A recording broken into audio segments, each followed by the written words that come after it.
Segera download yang Quran disebut oleh Tadabbur, Al-Quran, dia meraih tafsir kebaikan. dalam genggaman Contoh, Anda. bulan Ramadan adalah bulan Al-Quran.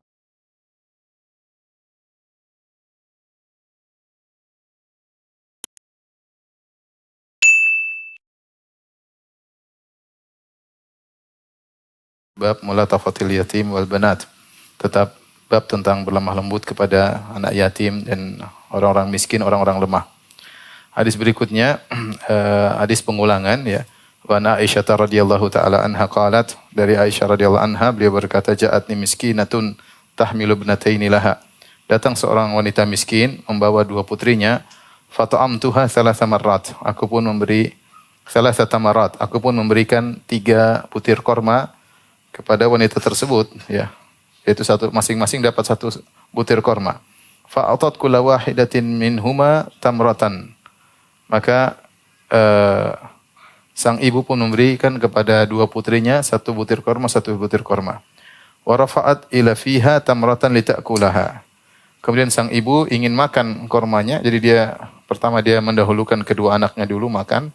Setelah 2 anaknya makan, baru butir yang ketiga dia hendak makan. Fastata'amatha ibnataha. Ternyata ketika dia hendak makan, 2 putrinya minta bagian yang hendak dimakan oleh ibunya. Fashaqqatit tamratal lati kanat turidu an ta'kulaha bainahuma. Maka akhirnya dia pun membelah korma tadi menjadi 2, dia berikan lagi kepada kedua putrinya. Fa'ajabani sya'nuha. Maka perbuatan wanita miskin ini mengagumkan aku, menakjubkan bagiku. Fadzakartu alladhi sana'at li Rasulillah sallallahu alaihi wasallam. Maka aku pun cerita kepada Nabi sallallahu alaihi wasallam tentang perbuatan ibu tersebut. Faqala innallaha qad aujaba laha bihal jannah. Sungguhnya Allah telah mewajibkan wanita ini gara-gara sebutir korma tadi untuk masuk surga. Au a'taqaha biha minan nar, atau Allah telah menyelamatkan wanita ini dari neraka gara-gara 1 butir korma tersebut. Hadis riwayat Al-Imam Muslim. Ini mirip seperti hadis sebelumnya, hanya saja hadis sebelumnya Aisyah yang memberikan 1 butir korma. Hadis ini Aisyah radhiyallahu anha memberikan 3 butir korma. Ini dia sudah berikan kepada 2 putrinya. Ketika dia hendak makan yang ketiga, kedua putrinya meminta, akhirnya dia tidak jadi makan. Akhirnya dia bagi kepada kedua putrinya tersebut. Gara-gara 1 butir korma ini, maka kata Nabi dia wajib masuk surga atau dia diselamatkan dari neraka Jahannam. Oleh karenanya benar sabda Nabi SAW, ittaqin nara walau bisyakkit tamrah. Jagalah dirimu dari neraka meskipun dengan sepenggal korma ya. Seorang jangan meremehkan apa yang dia miliki untuk dia sedekahkan. Yang penting tulus, yang penting ikhlas. Bukan mencari pengakuan, bukan cari pengagungan. Lihatlah wanita ini. Dia tidak memiliki apa kecuali sebutir korma. Tapi sebutir korma itu ibarat seluruh hartanya ya. Ketika dia bagikan kepada 2 putrinya, maka dia masuk surga gara-gara hal tersebut. Ini dalil bahwasanya memberi makan kepada anak-anak juga berpahala. Mendahulukan anak-anak juga berpahala ya. Taib, ini dalil tentang perhatian terhadap anak-anak putri yang lemah ya, hendaknya diperhatikan oleh orang tua mereka, dan jika mereka memperhatikan putri-putri mereka, maka itu adalah salah satu jalan yang mudah untuk memasukkan mereka ke dalam surga dan menyelamatkan mereka dari neraka Jahannam. Sebagaimana hadis-hadis yang telah lalu, kunna lahu sitron minan nar ya. Barang siapa yang memelihara putri-putrinya, maka putri-putrinya tersebut akan menjadi penghalang baginya dari neraka Jahannam. Kemudian hadis berikutnya, wan Abi Syuraih Khuwailid bin Amr al-Khuzai radhiyallahu taala anhu qala Nabi sallallahu alaihi wasallam, dari Abi Syuraih radhiyallahu anhu, beliau berkata, Rasulullah SAW bersabda, Allahumma inni uharriju haqqad dha'ifaini al-yatim wal mar'ah. Haditsun hasan rawahun Nasa'i bi isnadin jayyid. Itu Rasulullah SAW bersabda atau berdoa, ya Allah, aku menyusulkan atau memberikan dosa kepada orang-orang yang menyia-nyiakan hak 2 orang yang lemah, 2 makhluk yang lemah, yaitu yatim dan wanita. Hadis ini diriwayatkan oleh Imam Nasa'i dengan sanad yang jayyid ya. Kita tahu bahwasanya buku-buku hadis yang terkenal ada Sahih Bukhari, Sahih Muslim. Sahih Bukhari, Sahih Muslim semua isinya hadis-hadis apa? Sahih. Sahih Bukhari ada beberapa hadis dikritiki, tapi yang benar kritikan mereka keliru. Jadi seluruh hadis dalam Sahih Bukhari hadisnya apa? Sahih dengan syarat yang bersanad tentunya. Hadis-hadis Imam Muslim ada beberapa hadis yang dikritiki, sekitar 20-an mungkin dikritiki. Dan kata para ulama kebanyakan yang mengkritiki lebih benar daripada Imam Muslim. Jadi ada beberapa, secara umum semua hadis sahih, tapi ada segelintir hadis yang dikritiki dalam Sahih Muslim. Adapun sunan-sunan, Sunan Abi Dawud, Sunan Ibnu Majah, Sunan Nasa'i, Sunan Tirmidzi, ini hadis-hadis dalam buku-buku sunan tersebut bercampur ada antara hadis sahih dan hadis yang apa? Dhaif. Karena penulis buku-buku tersebut tidak mempersyaratkan harus hadis-hadis yang sahih. Makanya Imam Nawawi rahimahullah berkata, hadis ini diriwayatkan oleh Imam Nasa'i bi isnadin jayyid, dengan sanad yang jayyid, yaitu sanad yang hasan. Wa ma'na uharrij, kata An-Nawawi, alhiqul haraj wa huwa al-itsm biman dayya'a haqqahuma wa uhadzir min dzalika tahdhiran balighan wa azjur anhu zajran akidan, yaitu aku memperingatkan dengan keras bahwasanya siapa yang menyia-nyiakan hak dua orang yang lemah, yatim dan wanita, maka dia akan mendapatkan dosa, ya. Aku peringatkan dengan peringatan yang keras. Maksud dari hadis ini adalah apa yang tadi disebutkan Imam Nawawi rahimahullahu taala. Di sini Rasulullah SAW mengingatkan kepada kita untuk perhatian terhadap hak dua orang yang lemah. Kenapa lemah? Karena anak yatim kepada siapa dia bersandar, ya. Pada dia bersandar. Kita bayangkan bagaimana seorang akan meninggal dunia, kemudian anaknya masih ada yang kecil, tentu dia sedih, ya. Kalau dia meninggal bagaimana dengan anaknya? Mungkin dia lebih memikirkan anaknya daripada dirinya sendiri. Siapa yang mengayominya dan kepada siapa dia bersandar. Maka anak yatim ini anak yang lemah. Kalau ada yang perhatikan anak ini, maka dia dapat pahala. Dan siapa yang menyia-nyiakan haknya, yaitu hak anak yatim, mungkin tidak diurus, mungkin ada sedekah kepada anak yatim diambil, ya, maka dia akan mendapatkan dosa. Demikian juga di antara makhluk yang lemah adalah wanita, ya. Wanita, ya, baik ibu atau adik perempuan atau istri, ya, atau nenek, ini mereka adalah makhluk yang lemah. Dahulu orang-orang jahiliyah banyak menyia-nyiakan hak mereka, ya. Mereka dihalangi dari warisan, ya. Sampai sekarang juga terkadang kasus kakak paling tua laki-laki, adik perempuannya tidak dikasih apa? Warisan. Sampai sekarang masih terjadi, ya. Demikian juga ibu, kadang haknya tidak ditunaikan, anak-anaknya tidak mempedulikan ibunya, ya. Beda dengan bapak. Kalau bapak dia bisa masih kuat, dia mungkin bisa menggampar anaknya kalau durhaka. Tapi kalau seorang ibu, anaknya durhaka, dia hanya bisa menangis, dia tidak bisa berbuat apa-apa. Sehingga yang sampai haknya dilalaikan. Demikian juga wanita, ya. Wanita terkadang tidak bisa ditunaikan haknya, apalagi kalau suaminya zalim, maka tidak ditunaikan haknya, ya, tidak diberikan kebutuhannya secara ma'ruf, ya, berkata-kata kasar kepadanya dan yang lainnya, ya. Nanti insyaallah akan kita jelaskan, ya. Ini dua orang lemah yang Rasulullah SAW peringatkan, jangan sampai kalian melalaikan hak kedua makhluk yang lemah ini. Sampai sebagian ulama mengatakan, bisa jadi seorang suami ketika tidak menunaikan hak istrinya, dosanya lebih besar daripada ketika seorang istri tidak menunaikan hak suaminya. Kenapa bisa demikian? Ketika seorang istri tidak menunaikan hak suaminya, suaminya bisa menceraikan. Kalau menceraikan mungkin kawin lagi, ya. Atau dia tidak peduli.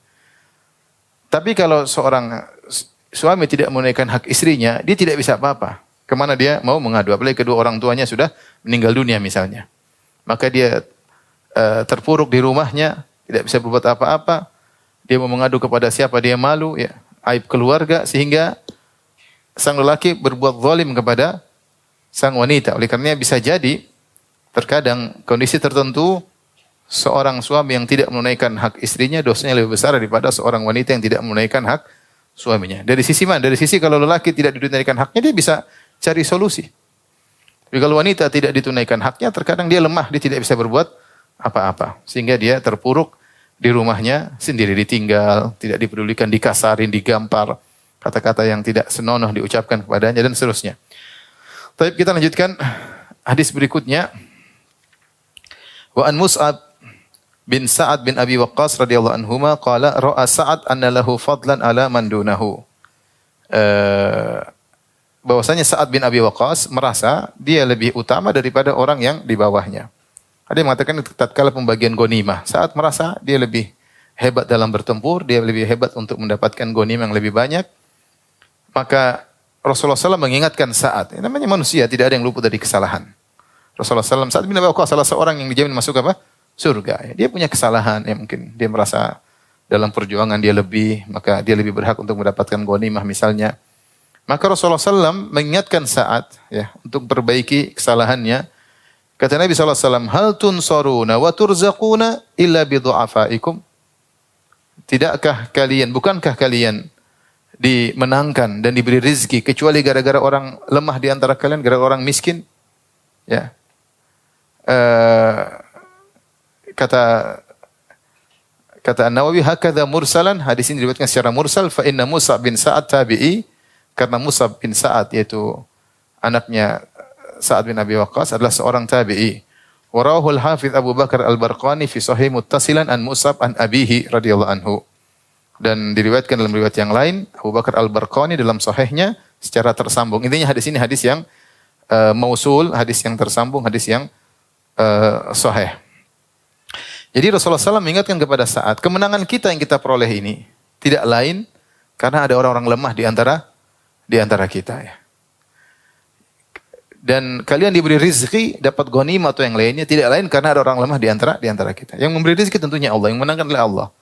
Tapi Rasulullah SAW lagi fokus kepada sebab. Semua tahu yang memenangkan Allah, yang memberi rizki Allah, yang memenangkan Allah. Tapi sebabnya Rasulullah ingatkan. Ada orang miskin, orang lemah di antara kita. Mungkin dia tidak kuat berperang, mungkin dia lemah, mungkin dia sakit. Tapi mereka ini yang merupakan sebab kemenangan. Dalam sebagian riwayat disebutkan bi ikhlasihim wa du'aihim. Karena keikhlasan mereka dan doa mereka. Orang miskin, mereka berdoa ya dengan hati yang terenyuh, jauh dari kesombongan. Karena di antara sebab dikabulkannya doa adalah tatkala seorang jauh dari kesombongan. Seperti Rasulullah SAW mengatakan, ya, aqrabu ma yakunul abdu min rabbih wa huwa sajid. Seorang kondisi paling dekat dengan Allah ketika sedang apa? Sujud. Itu ketika dia sujud, ketika dia melemparkan semua kesombongannya, dia mengakui kelemahannya di hadapan Rabbul Alamin dengan mengatakan subhana rabbiyal a'la, maha suci Allah yang maha tinggi, maka ketika itu doanya mudah dikabulkan. Kenapa dia lagi rendah-rendahnya?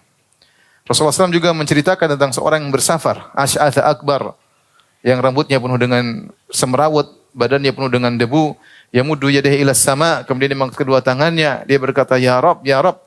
Orang seperti ini yang musafir mudah dikabulkan. Kenapa dia jauh dari kesombongan? Apa yang mau dia sombongkan? Pakaian saja tidak rapi, rambut semrawut. Jadi di antara sebab seorang mudah dikabulkan doa adalah jauh dari kesombongan.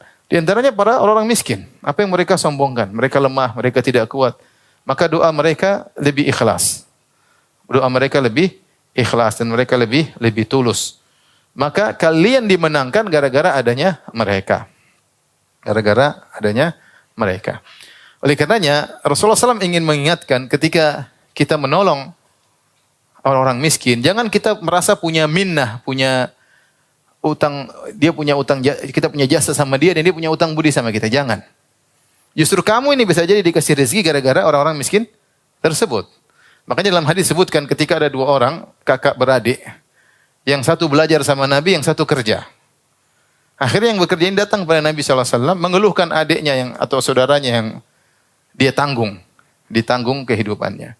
Nuntut ilmu dia, Nabi SAW, dia kerja, saudaranya menuntut ilmu di sisi Nabi SAW. Maka Nabi SAW mengatakan, la'allaka turzaqu bihi, bisa jadi kau diberi rezeki gara-gara dia. Oleh karenanya seorang tatkala membantu orang miskin, siapapun, apakah itu pembantunya, apakah itu supirnya, apakah itu orang minta-minta di jalan, apakah tetangganya, jangan dia merasa dia punya jasa sama mereka. Karena bisa jadi Allah melanggengkan rezekinya dan Allah menambahkan rezekinya gara-gara orang-orang miskin yang dia bantu. Ya, jadi jangan kita merasa justru kita yang berterima kasih kepada mereka. Kenapa kita punya kesempatan untuk dapat keutamaan duniawi dan keutamaan akhirat? Keutamaan dunia jelas rezeki kita bertambah. Rasulullah mengatakan, ya, kata Rasulullah SAW, Hal tunsaruna wa turzaquna illa bi du'afaikum? Tidakkah kalian diberi rezeki gara-gara orang-orang miskin di antara kalian? Jadi duniawi kita dapat bertambah rezeki menjadi berkah, mengurangi hisab ya. Dan apa itu duniawi kita bertambah rezeki, kemudian di akhirat juga dapat pahala. Mengangkat derajat, sedekah menjadi naungan kita pada hari kiamat kelak. Maka seorang berusaha ketika berbuat baik sama orang miskin, jangan merasa dia punya jasa kepada orang miskin tersebut ya. Jangan sampai seorang ketika ngurus anak yatim dia merasa bahwasanya dia punya jasa kepada anak yatim. Justru anak yatim tersebut yang punya jasa sama dia. Ketika berbuat sama anak yatim, rezekinya dimudahkan, urusannya dimudahkan. Kenapa? Dia ngurus anak yatim. Dia ngurus anak yatim ya. Dan banyak orang sukses demikian ya, karena mereka memperhatikan orang-orang yang susah, maka dimudahkan oleh Allah urusan mereka. Tinggal dia berusaha untuk ikhlas. Orang dibantu selesai, setelah dibantu udah. Dia laparnya hilang, mungkin sekolah sudah dia bayar, selesai. Dia cuma dapat segitu. Kita yang mau bantuan berjalan terus, rezeki bertambah, belum di akhirat. Jadi siapa yang berjasa sebenarnya? Yang berjasa mereka. Ini Rasulullah ingatkan, agar ketika kita membantu orang miskin, jangan kita merasa berjasa. Dan jangan kita merasa kita yang semuanya menjadikan keberhasilan. Disitulah Nabi SAW mengingatkan Sa'ad bin Abi Waqqas, innama tunsaruna wa hal tunsaruna wa turzaquna illa bidu'afaikum. Dan bukankah kalian dimenangkan oleh Allah dan diberi rezeki oleh Allah kecuali gara-gara orang miskin. Mereka juga berhak dapat bagian. Hadis berikutnya wa Nabi Darda Uwaimir radhiyallahu ta'ala anhu qala sami'tu Rasulullah sallallahu alaihi wasallam yaqul. Aku mendengar Rasulullah SAW bersabda, ubghuni dhu'afa fa innama tunsaruna wa turzaquna bi dhu'afaikum. Kata Rasulullah SAW, ubghuni itu utlubu li ad-dhu'afa. Carikanlah aku orang-orang miskin, kata Nabi sallallahu alaihi wasallam. Mana orang miskin? Aku ingin orang miskin dekat aku ya. Fa innama tunsaruna wa turzaqun. Sungguhnya kalian dimenangkan dan diberi rezeki karena orang-orang lemah di antara kalian ya. Jangan meremehkan mereka. Kita ini banyak berdoa belum tentu dikabulkan. Tapi lihat bagaimana orang miskin. Yang pikiran mereka lebih fokus, lebih ikhlas. Kita pikiran macam-macam. Perusahaan ini, usaha ini, hutang sana, belum bayar hutang. Hutang belum ditagih, banyak urusan banyak. Mobil ini belum bayar pajaknya, banyak urusan. Orang miskin ukurannya sedikit. Sehingga dia berdoa, dia fokus kepada Allah Subhanahu wa taala. Tidak ada yang dia banggakan, tidak ada yang benar-benar dia berendah. Justru doa-doa orang seperti inilah yang mudah dikabulkan oleh Allah Subhanahu wa taala. Dan ini menunjukkan tawadhu'nya Nabi sallallahu alaihi wasallam. Jadi saya ingatkan pada diri saya pribadi, juga para ikhwan dan akhwat yang kebetulan diberi kemudian rezeki oleh Allah Subhanahu wa taala, jika antum berbuat baik sama orang-orang lemah, jangan pernah merasa berjasa kepada mereka. Sungguhnya mereka yang berjasa kepada antum.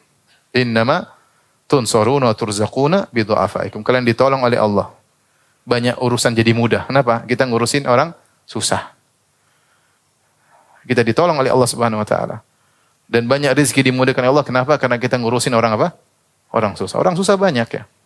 Tetangga yang miskin, supir, pembantu, ya. Anak yatim, janda-janda ya. Janda yang miskin ya. Yang susah-susah kita urusin insyaAllah ya.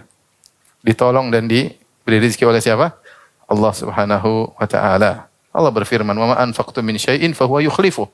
Apapun yang kalian infakkan maka Allah akan menggantinya. Wa huwa khairur raziqin, dan dia sebaik-baik pemberi rezeki. Baik, kita lanjutkan bab berikutnya, bab al-wasiyah bin nisa. Bab wasiat untuk berbuat baik kepada para wanita, Allah Subhanahu wa taala berfirman, wa ashiruhunna bil ma'ruf. Wa ashiruhunna bil ma'ruf. Pergaulilah mereka dengan cara yang baik. Ya. Allah juga berfirman, walan tastati'u an ta'dilu bainan nisa'i walau harastum. Kalian tidak bakalan mampu untuk adil di antara istri-istri kalian. Meskipun kalian berusaha maksimal mungkin. Semaksimal kalian tidak bakalan mampu adil di antara mereka. Fala tamilu kullal maili fatadharuha kal mu'allaqah.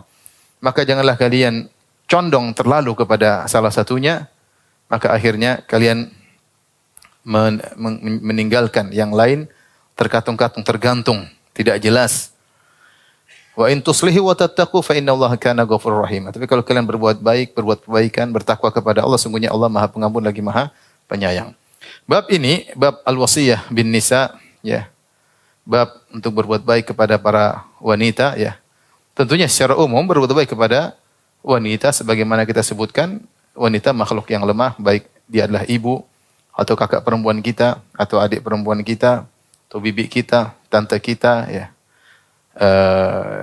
Anak-anak perempuan kita, ya. Ini secara umum Rasulullah SAW menyuruh kita berbuat baik kepada mereka tadi karena wanita adalah makhluk yang lemah. Kita ada waktu perhatian sama adik perempuan, sama kakak perempuan. Bukan berarti ketika mereka menikah kemudian selesai hubungan, tidak. Justru tetap kita jalin hubungan, ya. Anak perempuan, ya. Bibi, tante, ya. Terutama ibu, ya. Tetapi kalau kita baca pembahasan di sini, Imam Nawawi rahimahullah taala memfokuskan kepada istri, kepada para istri. Itu wasiat untuk berbuat baik kepada para istri. Allah berfirman, ayat pertama, beliau membawakan ayat dan hadis-hadis, wa ashiruhunna bil ma'ruf, pergaulilah mereka dengan cara yang baik. Ini perintah, pergaulilah para istri dengan cara yang baik. Saya bacakan tafsir Imam Al-Qurtubi rahimahullahu taala tentang ayat ini. Beliau berkata, ai alama amarallahu bihi min husnil muasyarah, yaitu pergaulilah mereka sesuai dengan perintah Allah.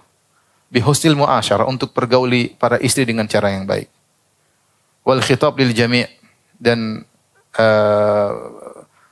khitab atau pembicaraan ditujukan kepada semua, ya, kepada semua lelaki. Likulli ahadi isyrah zaujan kana aw waliyan, lakinnal murad bihadzal amr fil aglab al-azwaj, ya. Tentunya ini berlaku bagi setiap laki-laki, apakah dia seorang suami ataukah dia seorang wali, tapi yang secara umum yang dimaksud dalam ayat ini adalah para suami. Wa ashiruhunna artinya secara umum pergaulilah para wanita dengan baik, apakah dia adalah putrimu, apakah dia ibumu, apakah dia adikmu, kakak perempuanmu. Tapi al-murad bihadzal amr fil aglab al-azwaj. Namun yang dominan yang dimaksud dengan perintah ini adalah perintah kepada para suami untuk berbuat baik kepada istri-istri mereka. Wa minal mu'asyarah bil ma'ruf tawfiyatu haqqiha minal mahar wan nafaqah. Di antara mempergauli mereka dengan cara yang baik para istri adalah menunaikan seluruh hak mereka, baik mahar. Kalau punya hutang mahar jangan ditunda-tunda, ya. Saya terima nikahnya utang. Ya, kalau utang segera dilunasi apa? Maharnya. Sudah nikah, maharnya diambil dijual. Tidak boleh, ya. Maharnya ditunaikan. Kalau punya mahar berapapun, engkau sudah menikahinya dengan mahar yang kau sebutkan, maka harus ditunaikan. Wan nafaqah, juga penuhi kebutuhan nafkahnya. Nafkah makanannya, pakaiannya, tempat tinggalnya. Jangan pelit-pelit sama istri. Kasih makan, ya. Sehari tiga kali. Kalau dia sudah gemuk, sudah selesai. Kalau masih kurus dipertanyakan. Kasih makan 3 kali, ya. Ya. Pakaian juga, belikan pakaian yang ma'ruf. Ada pakaian di rumah, ada pakaian acara, ada pakaian ketemu keluarga, mungkin ada pakaian tidur, mau tidur. Kalau punya kemampuan, tidak usah pelit. Liunfik dzu sa'atin min sa'atih. Seorang yang beli kelapangan harta, berinfaklah sesuai dengan apa? Kemampuannya. Wa man qudira alaihi rizquhu falyunfiq mimma atahu Allah. Kalau kebetulan rezekinya sedikit, ya sudah. Mau diapain? Enggak bisa beli baju macam-macam. Beli baju tidur enggak ada duit. Baju yang ada jadi gunting-gunting jadi baju tidur. Enggak punya. Kalau punya duit beli yang baru. Kalau enggak punya gimana lagi, ya. Tapi kalau punya jangan pelit. Nafkahnya dipenuhi. Wa alla ya'bas atau ya'bus fi wajhiha bi ghairi dzambin, dan tidak boleh mengkerut wajah suami di hadapan istrinya tanpa ada sebab. Sedikit mengkerut enggak boleh. Ini berarti menggaulinya dengan tidak baik. Anda murah senyum, jangan suka mengkerut depan istri, dapat pahala atau tidak? Dapat pahala. Yang suruh Anda begitu siapa? Rabbul Alamin. Yang menciptakan Anda, yang menyuruh untuk bermanis wajah di hadapan istri. Jangan pandai bermanis wajah di hadapan istri orang aja, ya. Depan istri orang, Masya Allah senyum, giginya kelihatan terus, ya. Sama istri sendiri, wajah murung, kemudian cemberut, ya. Wa ayyakuna muntaliqan fil qawli la faddan wala ghalidhan. Dannya ngomong yang enak bersama istri. jangan kasar, ya, jangan keras. Ini di antara bentuk menjalankan perintah Allah. Ngomong sama istri pelan-pelan. Ya. Enggak usah keras-keras ya. Bukan sedang di pasar atau di laut ya. Harus teriak-teriak. Ini dalam rumah. Ngomong pelan-pelan, tidak usah kasar dan tidak usah keras ya. Jadi kalau kita bicara sama orang, kita bisa pilih kata-kata, sama istri juga. Kita ngobrol sama teman, kita bisa pilih kata-kata yang indah buat mereka tersenyum, buat mereka tertawa. Sama istri juga. Buat mereka tersenyum, buat mereka tertawa. Gombal-gombal sedikit, nggak ada masalah. Dapat pahala. Kalau sama kawan dapat pahala, apalagi istri ya. Yang dituntut untuk melanggengkan al-mawaddah, kasih sayang di antara suami dan istri. Kemudian kata Al-Qurtubi, wala mudhiran mailan ila ghairiha. Dan jangan menampakkan kecondongannya kepada istri yang lain. Ini antum tidak bisa praktekkan. Jadi kalau punya istri dua, jangan sedikit-sedikit, oh yang sana Masya Allah. Nggak boleh. Kamu oke, tapi yang sana lebih oke. Nggak boleh. Nggak boleh. Ini, meskipun dalam hatimu kau lebih condong kepada salah satunya, kau nggak boleh menunjukkan kau lebih condong kepada yang lain. Ya, nggak boleh kau menunjukkan lebih condong kepada yang lain. Karena itu sangat menyakiti hati seorang apa? Wanita. Ya. Kalau wanita saja, istri kita cuma satu, kita bilang, perempuan itu cantik, kira-kira dia marah atau tidak? Marah, padahal bukan istri kita. Kita bilang itu cantik banget. Dia ada marah. Dia tanya, lebih cantik mana, saya atau dia? Kamu dong. Kita bilang ada perempuan cantik aja dia marah. Apalagi madunya. Apalagi apa? Madunya. Ini tidak boleh. Fa amarallahu subhanahu bi husni suhbatin nisa idza aqadu alaihinna. Maka Allah Subhanahu wa taala memerintahkan untuk mempergauli para wanita dengan baik jika telah melakukan akad dengan mereka. Litakuna khultatu ma bainahum wa suhbatihim 'alal kamal fa innahu ahda lin nafs wa ahna lil aish. Agar hubungan antara mereka suami istri pergaulan berusaha sesempurna mungkin, berusaha seindah mungkin. Yang maksudnya dianjurkan untuk romantis, dianjurkan untuk melakukan yang terbaik bagi istri karena itu lebih menenangkan jiwa dan lebih menyenangkan kehidupan. Makanya di antara tujuan pernikahan ya kata Allah Subhanahu wa taala, "Wa min ayati an khalaqalakum min anfusikum azwajan litaskunu ilaiha wa ja'ala bainakum mawaddatan wa rahmah." Di antara tanda-tanda kebesaran Allah bahwasanya Allah menjadikan bagi kalian pasangan-pasangan bagi kalian itu para istri, litaskunu ilaiha agar kalian tentram, agar kalian merasa tentram, sakinah dengan mereka, wa ja'ala bainakum mawaddatan wa rahmah dan Allah menjadikan di antara mereka rasa cinta dan kasih sayang.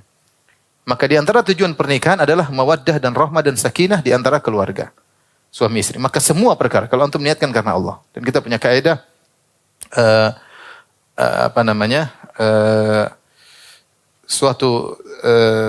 al-umur bimaqasidiha. Bahwasanya perkara-perkara tergantung tujuannya.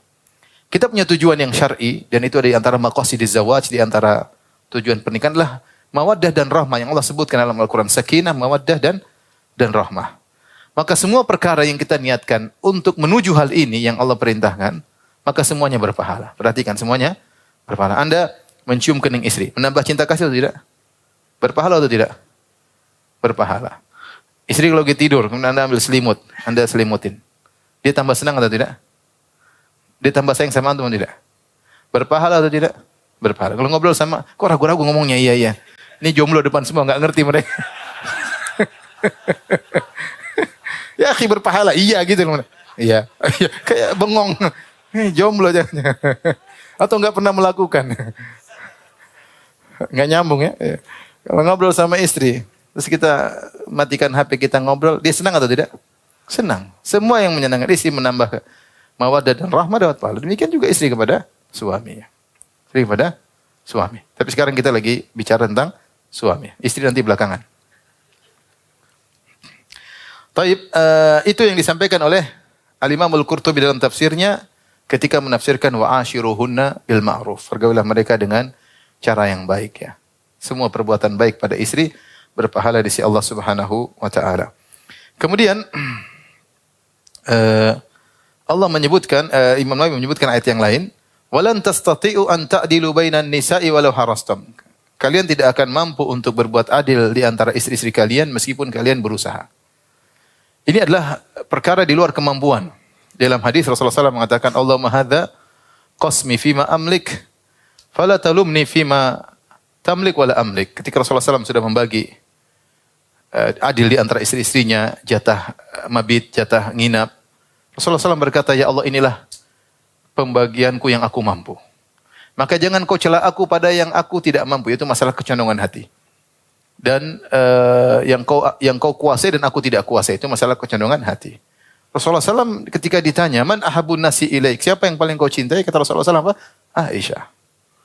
Dia istri yang paling dicintai oleh Nabi SAW. Rasulullah tidak bisa ngatur hatinya. Dia punya istri 9, bagi 9. Enggak bisa ya. Enggak bisa. Kita saja ada anak-anak, kita semua sayang sama anak, tapi pasti mungkin ada salah satu yang lebih kita sayangi. Itu di luar kemampuan kita. Tapi kita harus berusaha menunjukkan kita adil terhadap apa? Anak-anak. Demikian juga Allah mengatakan, walan tastati'u, kalian tidak bakalan mampu untuk adil di antara apa? Istri-istri. Punya istri 4, biasanya lebih sayang kepada apa? Salah satunya. Enggak mungkin semua 25%, susah. Sebenarnya cinta dibagi itu enggak benar ya. Cinta dibagi itu tidak benar. Bukan kita punya cinta 100 kita bagi 25. Itu enggak benar.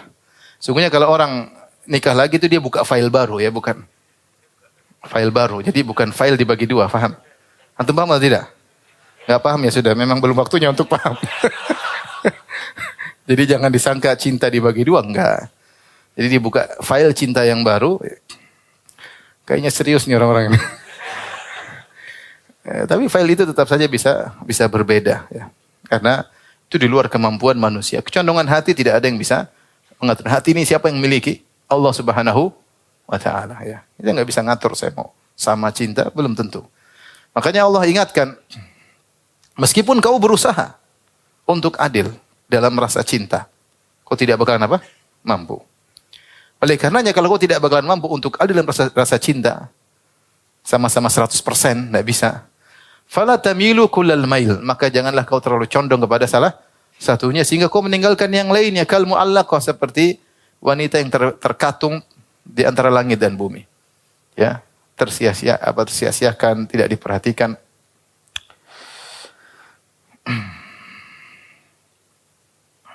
Dari sini ini ilmu tingkat tinggi ya.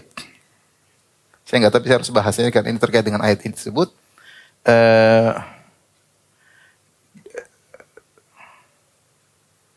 Saya bacakan ya. Kata Syekh Utsaimin rahimahullah taala, janganlah kalian condong pada salah satunya.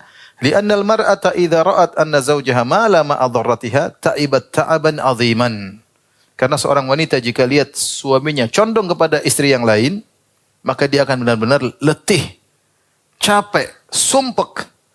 Washtaghala qalbuha. Maka hatinya pun sibuk memikirkan hal tersebut.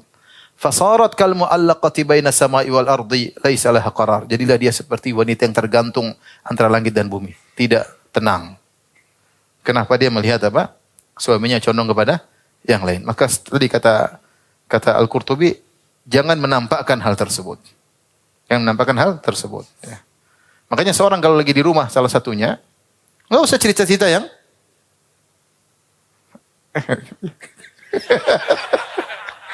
ini jomblo, satu aja nggak punya.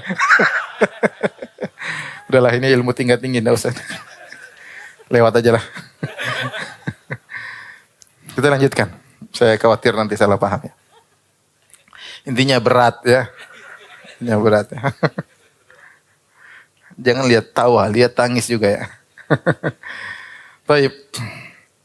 Wa Nabi Hurairah radhiyallahu taala anhu, dari sahabat Abu Hurairah radhiyallahu anhu, qala Rasulullah sallallahu alaihi wasallam. Rasulullah sallallahu bersabda, "Istausu bin nisa'i khairan." Istausu bin nisa'i khairan, berwasiatlah kepada wanita atau terimalah wasiatku untuk berbuat baik kepada wanita. Fa innal mar'ata khuliqat min dhila, karena wanita diciptakan dari tulang rusuk. Wa inna awajama fil dhila a'lahu, dan yang paling bengkok dari tulang rusuk adalah yang paling atas. Fa in dhahabat tuqimuhu kasartahu, jika kau hendak luruskan tulang rusuk tersebut, kau akan patahkan. Namanya tulang rusuk pasti bengkok. Kalau sudah lurus bukan tulang rusuk, dia tidak bisa lurus, dia pasti patah. Wa in taraktahu lam yazal a'waj. Kalau kau biarkan tulang rusuk tersebut, maka dia tetap saja bengkok. Fastausu bin nisa, maka terimalah wasiatku untuk berbuat baik kepada wanita. Wa fi riwayatin fi sahihain. Riwayat dalam sahihain, al-mar'atu kadzila, wanita seperti tulang rusuk. In aqamtaha kasartaha, kalau kau ingin luruskan kau akan patahkan. Wa in istamta'ta biha, kalau kau bersenang-senang dengan dia untuk menikmatinya, istamta'ta wa fiha awaj, kau akan bersenang-senang dan tetap saja pada wanita tersebut ada kebengkokan. Wa fi riwayatin li Muslim, dalam riwayat lain dalam Sahih Muslim, innal mar'ata khuliqat min dhila, sungguhnya wanita diciptakan dari tulang rusuk. Lan tastaqima ala tariqah, maka dia tidak akan pernah lurus dalam satu model, satu jalan. Fa in istamta'ta biha, kalau kau ingin bersenang-senang dengan dia, istamta'ta biha wa fiha awaj, kau akan bersenang-senang dengan dia, tetapi pada dirinya tetap ada kebengkokan. Wa in dhahabta tuqimuha, kalau kau ingin meluruskannya, kasartah, kau akan mematahkannya. Wa kasruha talaquha, dan mematahkannya adalah menceraikannya. Qauluhu awaj wa huwa bi fathil ain wal wawi. Taib. Rasulullah SAW bersabda, istausu bin nisa'i khairan. Kalimat istausu bin nisa'i khairan ada beberapa pendapat di kalangan para ulama. Pendapat pertama, maksudnya Rasulullah SAW mengatakan, iqbalu wasiyati fin nisa. Hendaknya kalian menerima wasiatku tentang wanita untuk berbuat baik kepada mereka. Itu namanya istausu. Jadi saya berwasiat pada kalian. Maka hendaknya kalian berbuat baik kepada para wanita. Tafsiran yang lain, istausu bin nisa'i khairan, itu kalian tulislah wasiat yang baik buat wanita. Kalau kalian mau meninggal atau kalian mengingatkan sesuatu untuk diri kalian, hal-hal yang baik yang harus kalian lakukan untuk wanita. Atau istausu bin nisa'i khairan, yaitu kalian hendaknya para lelaki saling mengingatkan. Saling mengingatkan. Saling mengingatkan. Kenapa? Karena berbuat baik kepada wanita sering dilupakan. Maka butuh di antara kalian saling apa? Mengingatkan. Di antara tafsiran istausu bin nisa'i khairan, mintalah wasiat dari orang lain. Berilah wasiat kepadaku tentang istriku gimana. Ya. Karena terkadang kita lupa. Sebagai suami terkadang apa? Lupa. Kita butuh dengar dari teman kita. Ini semua tafsiran ini, apakah terimalah wasiat dariku untuk berbuat kepada wanita, atau hendaknya kalian saling berwasiat untuk berbuat kepada wanita, atau mintalah wasiat kepada orang lain agar menasihatimu untuk berbuat baik kepada istrimu. Ini semua mengingatkan kepada kita bahwasanya hak-hak istri sering terlalaikan. Hak-hak istri sering apa? Terlalaikan.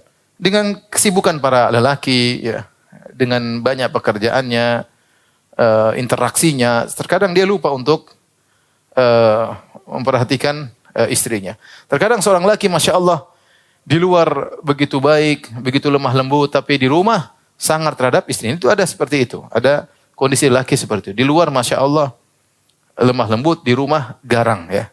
Makanya saya pernah dengar cerita tentang kisah 4 orang lelaki yang bekerja di suatu kantor. Kemudian 4 orang ini, mereka sudah lama kerja dan mereka ingin acara keluarga. Sehingga mereka pun, dan ada salah seorang di antara 4 orang ini akhlaknya sangat baik. Semua orang, 3 temannya memuji dia. Akhlak Masya Allah baik. Dan 3 orang ini sering cerita pada istri-istrinya. Kita punya teman 1 orang di kantor, akhlaknya bagus, akhlaknya bagus, akhlaknya bagus. Sampai suatu hari, mereka berkumpul acara keluarga. Laki-laki sendiri, perempuan sendiri. Ketika ibu-ibu 4 orang ini berkumpul, maka yang 3-nya bilang sama istrinya yang akhlak baik ini, Masya Allah kau beruntung suamimu, Masya Allah akhlaknya baik. Suami-suami kita sering ngobrol, suamimu Masya Allah, Masya Allah. Dia kaget. Di luar Masya Allah, di rumah amit-amit. Jadi ada orang seperti itu, ada. Ada Masya Allah. Kalau di luar Masya Allah murah senyum, di rumah sangar sama apa? Istri. Ya, sebaliknya justru akhlak yang terbaik adalah baik sama istri. Ya makanya Rasulullah SAW mengatakan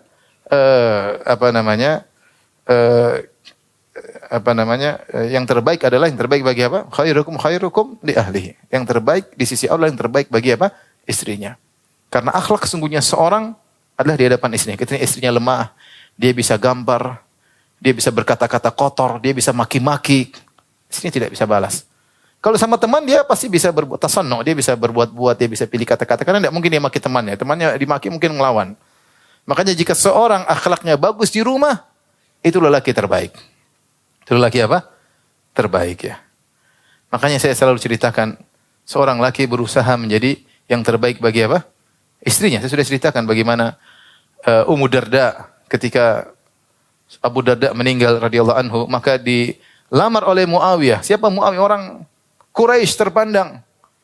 Tapi kata Ummu Darda, enggak, saya tidak mau berpisah dari suamiku di surga. Karena Rasulullah SAW bersabda, Al-mar'atu li akhiri azwajiha. Wanita bagi suaminya yang terakhir. Dan saya tidak mau ganti Abu Darda dengan engkau wahai Muawiyah. Masya Allah. Cinta sejati ya. Lihatlah bagaimana Ummu Salamah radhiyallahu anha ketika suaminya meninggal Abu Salamah. Kemudian dia baca doa, ya Allah berikanlah pahala bagiku atas musibahku ini. Wa akhluf li khairan minha, dan berikanlah ganti yang lebih baik. Dia untuk ucapkan ini dia tidak sempat, dia bingung, saya ucapkan atau tidak. Kata dia, man khairun min Abi Salamah. Siapa yang lebih baik daripada Abu Salamah? Jadi Ummu Salamah memandang lelaki terbaik di dunia ini siapa? Suaminya Abu Salamah. Makanya dia berkata, siapa yang lebih baik daripada Abu Salamah? Akhirnya dia terpaksa berdoa, ya Allah gantikan aku yang lebih baik. Akhirnya Allah ganti dengan siapa? Nabi Muhammad sallallahu alaihi wasallam. Tapi dia berucap, man khairun min Abi Salamah. Siapa yang lebih baik daripada Abu Salamah? Saya ingin kita seperti itu. Istri-istri kalau ditanya, gimana suamimu? Siapa yang terbaik dari suamiku? Suamiku top. Jempol tangan, jempol kaki lengkap semua. Suami saya. Kalau antum bisa begitu, antum terbaik di sisi Allah. Ya. Antum sesuai cari surga, bantu janda, bantu anak yatim. Jangan lupa, terbaik di rumah, cari pahala di rumah. Jadi yang terbaik bagi istri. Sampai terucap, siapa yang lebih baik daripada suamiku? Sebagaimana ucapan Ummu Salamah tentang siapa? Abu Salamah. Ya. Lihatlah bagaimana Nailah bintu Farafisah, istrinya Utsman. Utsman radhiyallahu anhu ketika Utsman sudah tua. Dan sementara istrinya masih muda. Ketika Utsman meninggal dunia, banyak yang melamar, dia tidak mau. Dia tidak mau terima. Kenapa begitu cintanya kepada apa? Utsman. Sampai orang terpesona dengan giginya. Katanya giginya indah, dia patahkan giginya. Supaya tidak ada yang melamar. Kenapa? Karena suaminya luar biasa. Jadi ini PR bagi kita semua. Ya, kita ingin istri kita bilang, suamiku Masya Allah. Bukan Masya Allah amit-amitnya. Parah suami saya, parah. Jauh nggak usah diceritakan. Yang kalian dengar masih kurang. Woi, lebih parah sesungguhnya. Jadi ini perlu kita saling berwasiat kepada di antara kita untuk berbuat baik kepada istri. Jadi nggak ada masalah kalau berdasarkan salah satu tafsiran dari hadis ini kita tanya kepada teman kita, gimana? Sudah belikan emas buat istri enggak? Jadi kita ngajari dia untuk berbuat apa? Berbuat baik. Sudah telepon istri belum? Tidak apa-apa. Kita menjalankan wasiat. Karena istausu binisa'i khairan, di antara tafsirannya, sanilah kalian mengingatkan di antara kalian untuk berbuat baik kepada apa? Istri. Istri sudah beli hadiah enggak? Ketawa ketiwi dari tadi, beli belanja-belanja enggak belikan. Istri mau dibelikan hadiah dong. Ya. Jadi kita ingatkan. Sudah telepon belum? Sudah ini, kamu belum pulang dari kemarin loh. Pulang sana, misalnya. Ya. Itu di antara sunnah mengingatkan teman kita untuk berbuat baik kepada apa? Istrinya. Taib.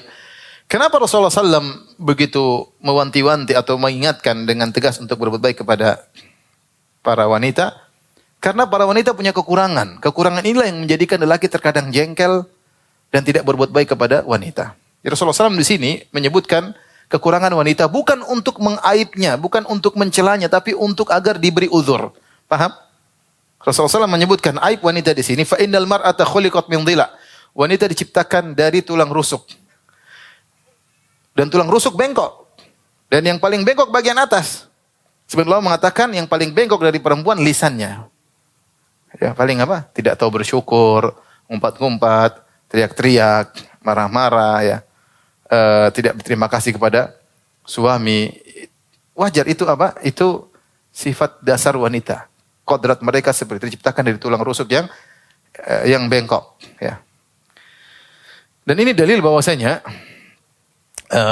asal penciptaan seseorang punya pengaruh terhadap akhlaknya. Ya. Adam alaihissalam dulu sendirian. Kemudian Allah ciptakan dari Adam alaihissalam, dari tulang rusuknya Allah ciptakan siapa? Hawa. Hawa diciptakan dari tulang rusuk, maka dia memiliki sifat kebengkokan. Seperti iblis atau jin diciptakan dari api sehingga tidak tenang. Selalu merasa sombong tinggi seperti api yang menyala. Manusia diciptakan dari tanah yang bersifat tenang. Malaikat diciptakan dari cahaya yang tidak bermaksiat, tidak membangkang karena sucinya. Wanita diciptakan dari tulang rusuk, ada kebengkokannya, dan paling bengkok adalah lisannya. Ya. Wa inna awajama fil dhil a'lahu, dan paling bengkok dari tulang rusuk adalah atasnya. Ya. Dan ini ada hikmahnya, sebagaimana dijelaskan oleh para ulama. Kebengkokan wanita ini menunjukkan mereka lebih mendahulukan perasaannya daripada logikanya. Jadi ini dibutuhkan bagi seorang wanita di rumah untuk ngurusin anak, penuh kelembutan, kesabaran, ya. Perasaan mereka sangat dibutuhkan, tapi sangat perasaan ini berlebihan sehingga mendominasi apa? Akalnya. Mendominasi apa? Akalnya. Makanya wanita sering mendahulukan perasaan daripada akal. Laki-laki tidak, mendahulukan akal daripada perasaan, ya. Makanya kalau pergi ke mall, ya, perempuan lihat baju, lihat beli. Dia nggak gunakan akalnya, bahwasanya gaji suaminya sedikit, dia nggak pakai akal. Beli. Kalau laki-laki di mall mau beli, dia utang belum bayar, pakai akalnya nggak jadi beli. Jadi begitu sifat wanita, ya. Dahulukan perasaan, dan itu dibutuhkan. Dia sempurna dengan kekurangannya tersebut untuk ngurus di dalam rumah, ya. Sehingga dia manja, kemudian dia mudah nangis, mudah perasa. Dengan begitulah lelaki bisa menampakkan kejantanannya, kekuatannya di hadapan wanita yang lemah. Tapi kalau antum punya istri yang tegas, tegar, ya Bi, ada apa Bi? Sebentar saya pikir dulu Bi. Wah ini, ini nggak bisa kita hidup sama orang seperti ini. Kita butuh dengan yang manja, yang perasa, dibilang nangis, ngambek. Itu yang menarik di situ. Itu yang menarik.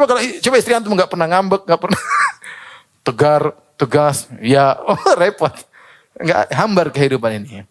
Laki-laki butuh yang lemah untuk menunjukkan apa? Kekuatannya. Kalau istrinya kuat seperti laki-laki, ya percuma. Oleh karenanya, dalam kebengkokannya ada kesempurnaannya. Paham?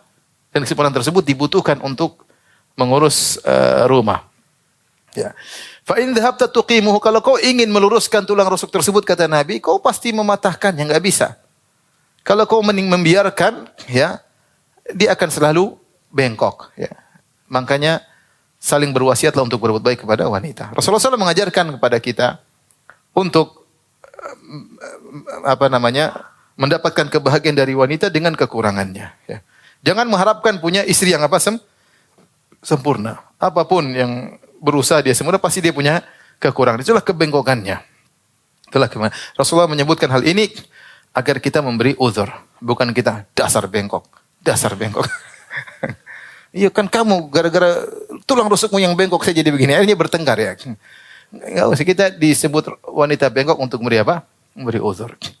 Saya punya teman, ya, artinya dia cerita, istrinya S3. S3 maksudnya di kedokteran S3. Di rumah bengkok kata dia.